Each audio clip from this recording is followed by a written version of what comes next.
Hey everyone, welcome back to Fantasy Chat.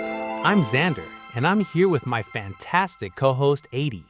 We're the podcast where we dive into all things fantasy without any of the pretentious gatekeeping.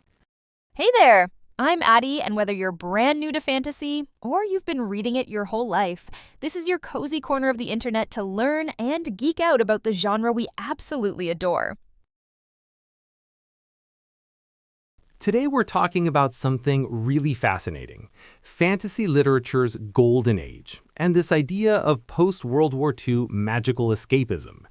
It's such a timely topic because it really gets at why we turn to fantasy when the world feels overwhelming. Right, and we all just lived through something that made this so relevant, the pandemic. Exactly. Fantasy book sales absolutely exploded during COVID. People were stuck at home, dealing with uncertainty and fear, and what did they reach for? Dragons, magic, quest stories where heroes actually saved the day. And that's exactly what happened after World War II, just on this massive generational scale. So, let's set the scene. We're talking about the late 1940s and 1950s here. You've got this entire generation that just survived the most devastating war in human history. Millions dead, entire cities destroyed, the Holocaust, atomic bombs. The real world felt genuinely broken and terrifying. Right. And that's when you start seeing these incredible fantasy works emerge. Tolkien publishes The Lord of the Rings in the 50s. C.S. Lewis is writing The Chronicles of Narnia. And it's not a coincidence at all. These weren't just random stories. They were responding to something people desperately needed. After years of mechanized warfare and industrial horror, there was this hunger for stories about individual heroism, about magic, about good triumphing over evil in clear, meaningful ways. Yeah, that makes perfect sense. When reality feels chaotic and senseless, fantasy offers this promise that struggle has meaning, that courage actually matters, that good can win. Those are incredibly powerful messages when you're trying to rebuild your understanding of the world. And this is where it gets interesting for us today, because fantasy has always served as this coping mechanism during any time of crisis. War, social upheaval, personal trauma, even just the chaos of adolescence.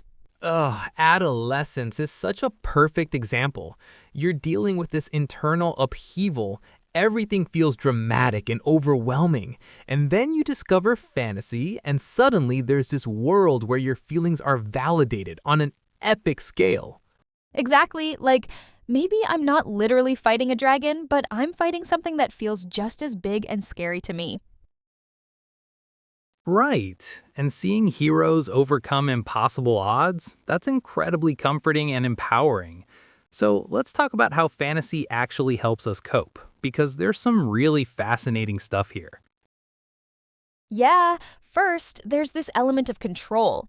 In fantasy, there are usually clear rules, magic systems, prophecies, moral frameworks.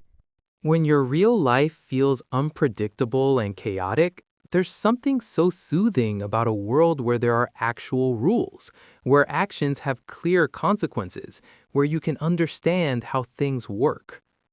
Totally. And then there's meaning. Fantasy stories are usually about something bigger than the mundane. Even when you're dealing with everyday problems, you can frame them in this larger context of good versus evil, growth, transformation, and hope. This is huge for me personally. Yes, fantasy almost always promises that things can get better, that the hero's journey leads somewhere meaningful. When you're stuck in a difficult situation in real life, that hope can be literally life-saving. Then there's identification. You see yourself in these characters who are struggling and growing and becoming stronger. And there's also this safe distance thing, where you can process difficult emotions through the story without it being directly about your own trauma. Oh, that's such a good point about safe distance. Like, I can read about someone dealing with loss or betrayal or fear in a fantasy context, and it helps me process my own feelings about those things without having to confront them head on. It's like emotional therapy through dragons. I love that. Emotional therapy through dragons. And obviously, there's temporary respite. Just the basic escapism of getting lost in another world for a while. Sometimes you just need a break from reality. And that's totally valid. Plus, community. Fantasy creates these shared worlds and languages that connect you with other people. How many friendships have started with someone mentioning they love the same fantasy series you do?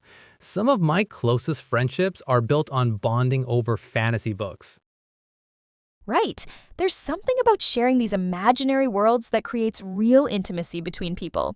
Now, here's where it gets really interesting. Different types of fantasy serve different coping needs. Yes, like epic fantasy is perfect when you need to feel like your struggles matter on a cosmic scale. But if you're feeling overwhelmed and just need comfort, cozy fantasy might be more what you need. Something gentle and warm, where the biggest conflict is maybe a baking competition between rival magical cafes. Exactly. And then you've got grim dark fantasy for when you need to process really dark feelings, or urban fantasy when you want magic integrated into the modern world, or romantic fantasy when you need hope about love and connection. And found family fantasy. When you're feeling isolated or disconnected, stories about characters who create their own families with people who truly understand them, that hits so deep.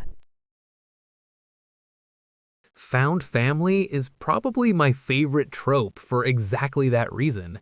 There's something so healing about seeing characters who don't fit conventional structures finding their people and creating something beautiful together. But we should talk about balance here. Because there's definitely a difference between using fantasy as a healthy coping tool versus using it as permanent escape from reality.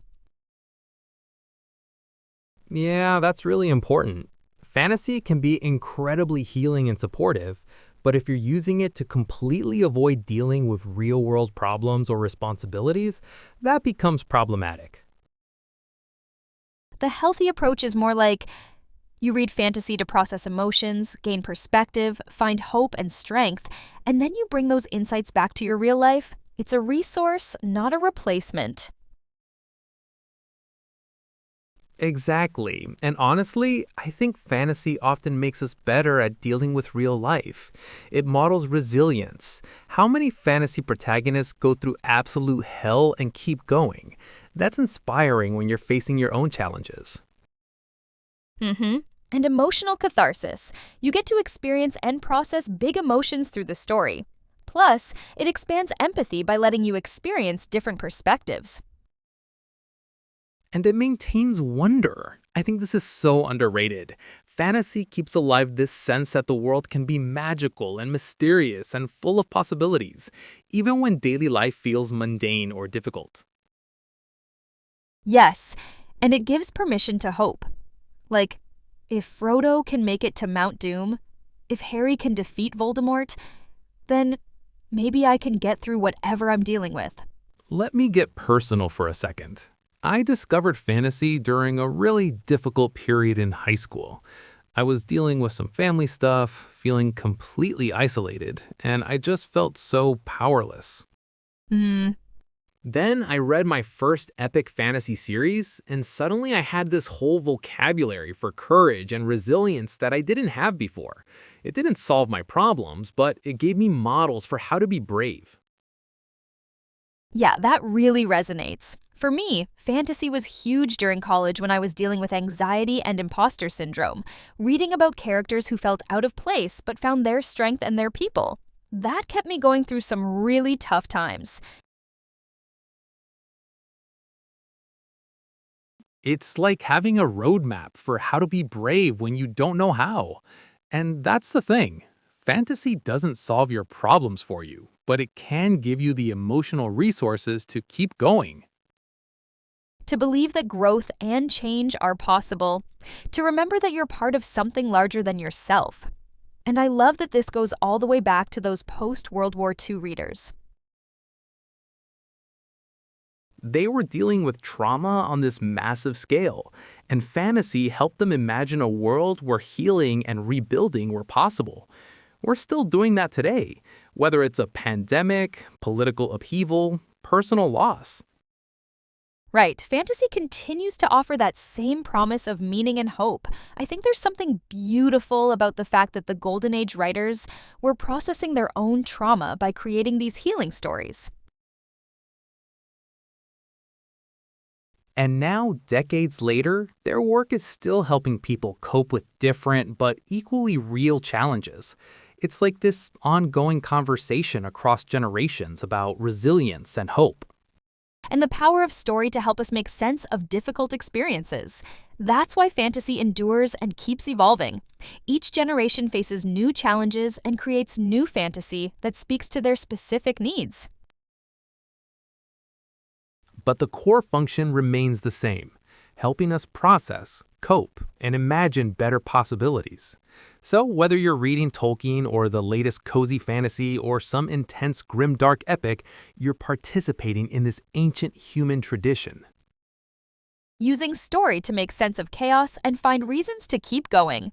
And there's no shame in needing that. We all need coping mechanisms. We all need hope. We all deserve stories that reminds us we're capable of more than we think. Well, I think that's a perfect place to wrap up today's episode. Fantasy literature's golden age gave us this incredible foundation for understanding how story can be healing. And we're still building on that legacy today. Thanks so much for joining us on this exploration, everyone. We hope this gave you some new ways to think about why fantasy matters and how it can be a positive force in your life. Until next time, keep reading, keep dreaming, and remember that your stories matter too. This has been Fantasy Chat, and we'll see you next time. Bye, everyone.